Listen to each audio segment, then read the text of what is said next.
extremely sorry to disappoint అంటే ఇప్పుడు ఏదో ఉనికిపోతున్నాను మంచం కింద కూర్చొని నేడుస్తున్నాను అని అందరూ what ever the media speculating వాళ్ళందరికీ చిన్న డిసప్పాయింట్మెంట్గా ఉండొచ్చు వీడియో.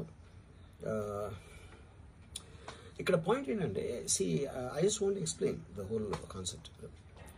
ఇప్పుడు నేను ఆల్మోస్ట్ ఒక 1 year బ్యాక్ ఏదో ట్వీట్స్ పెట్టాను అనే ఎలిగేషన్. ఆ ట్వీట్స్ ఎవరో మనోభావాలు దెబ్బతిన్నాయి.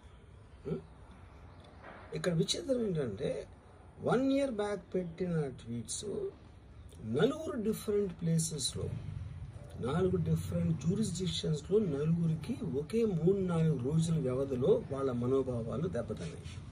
వాళ్ళు ఆ పరంగా కంప్లైంట్ ఇవ్వడం, కేసులు పెట్టడం జరిగింది. ఇక్కడ పాయింట్ 1 ఎవరి మీద అయితే నేను పెట్టానని వాళ్ళు చెప్తున్నారో వాళ్ళకి లేదు, ఎవరో థర్డ్ పార్టీ, అసలు సంబంధం లేనివాడు. సో ఆ కాంటెక్స్ట్లో అసలు ఈ కేసు ఎలాగా, ఈ సెక్షన్స్ ఎలా వర్తిస్తాయి అనేది అప్పుడు ఆబ్వియస్గా నాకు వచ్చే అనుమానం కానీ, నాకు కానీ నా మనుషులు కానీ, ఇది ఒక పర్సిక్యూషన్ చేయటానికి ఒక పద్ధతి ప్రకారం ఉన్న అలౌబుల్ లాస్ని వాడుతున్నారా, లేకపోతే ఇప్పుడు వరల్డ్ ఓవర్ ఒక ఫినామినా ఏం జరుగుతుందంటే పొలిటికల్ పార్టీస్ వాళ్ళు they are weaponising the systems of the police. అది అమెరికాలో జరుగుతుంది, యూరోప్లో జరుగుతుంది, ఇక్కడ కూడా జరుగుతుంది.